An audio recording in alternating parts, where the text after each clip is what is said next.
1,24,000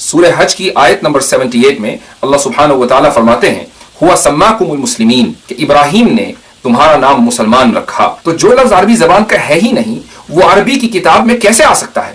دوسرا مضحکہ خیز دعویٰ اس شخص نے یہ کیا کہ قرآن میں لکھا ہوا ہے کہ 1,24,000 انبیاء آئیں گے. یہ آیت بھی اگر وہ پورے قرآن میں کہیں دکھا دیں تو میں وعدہ کرتا ہوں کہ میں علی الاعلان ایک ویڈیو بنا کر ان سے معذرت کروں گا، ان سے معافی چاہوں گا اور آئندہ کبھی ان کے خلاف نہیں بولوں. لیکن مجھے معلوم ہے کہ صبح قیامت تک وہ قرآن کریم میں ایسی کوئی آیت دکھا نہیں سکتے جس میں یہ لکھا ہو کہ 1,24,000 انبیاء آئیں گے. جی ہاں، یہ الگ بات ہے کہ مسلمانوں کا کچھ حدیثوں کی بنیاد پر یہ ماننا ہے کہ اس دنیا میں 1,24,000 انبیاء آئے ہیں، جن میں نبی کریم صلی اللہ علیہ وسلم سب سے آخری نبی ہیں، اور نبی کریم صلی اللہ علیہ وسلم کے بعد کوئی نبی آنے والا نہیں ہے. قرآن میں یہ ضرور لکھا ہے کہ نبی کریم صلی اللہ علیہ وسلم آخری نبی ہیں، لیکن یہ کہیں نہیں لکھا کہ نبی کریم صلی اللہ علیہ وسلم کے علاوہ 1,24,000 انبیاء اس دنیا میں بھیجے جانے ہیں، جن میں ایک تعداد پہلے آ چکی اور ایک تعداد آتی رہے گی. یہ قرآن کریم کے اوپر سراسر بہتان ہے، جھوٹ ہے.